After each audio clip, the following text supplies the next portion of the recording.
बीते 9 अप्रैल को विधानसभा चुनाव में असम और पुडुचेरी में ऐतिहासिक रूप से सर्वाधिक और केरल में सर्वाधिक के करीब मतदान हुआ।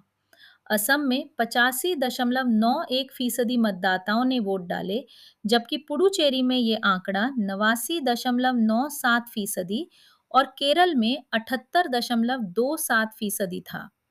भारी मतदान के लिए कारणों को तय करना और उनका अर्थ निकालना जोखिम से भरा हुआ है। हालांकि कुछ कारण वस्तुनिष्ठ रूप से तय किए जा सकते हैं और कुछ सार्थक अनुमान लगाए जा सकते हैं। पुडुचेरी और केरल में विशेष गहन पुनरीक्षण एसआईआर ने काफी संख्या में नामों की छटाई की, क्रमशः 7.5% और 3.2%। असम में ये देखते हुए कि राज्य के लिए राष्ट्रीय नागरिक पंजी के निर्माण की प्रक्रिया जारी है, ये एक विशेष पुनरीक्षण था जो मतदाता सूची की कम गहन अपडेटिंग है, जिससे उसमें 1% से कम की गिरावट आई। निर्वाचक मंडल का छोटा आकार भी एक कारण है, जिसके चलते मतदान प्रतिशत ज्यादा है। इस प्रक्रिया में फर्जी मतदाताओं और डुप्लीकेट प्रविष्टियों को हटाया गया हो सकता है।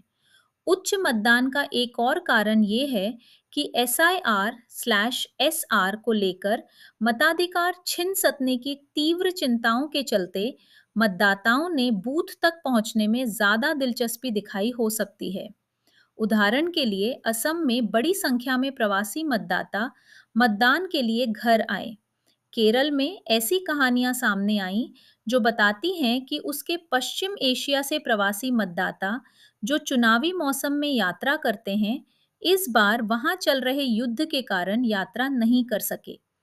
भारत निर्वाचन आयोग ईसीआई, जो विभिन्न मुद्दों पर आलोचना का सामना कर रहा है, उच्च मतदान पर अपनी पीठ ठोंक रहा है।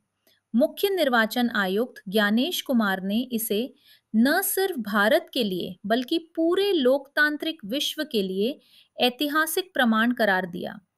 तीनों राज्यों के मुख्यमंत्रियों ने मतदाताओं के इस उत्साह को अपनी सरकारों के बने रहने के लिए जन समर्थन की निशानी बताया, जबकि विपक्ष ने इसकी व्याख्या बदलाव के बिगुल के रूप में करने की कोशिश की। इस विवाद का निपटारा 4 मई को होगा, जब वोटों की गिनती होगी। लेकिन नतीजा चाहे जो हो, मतदाताओं का उत्साह स्वस्थ लोकतंत्र का लक्षण है।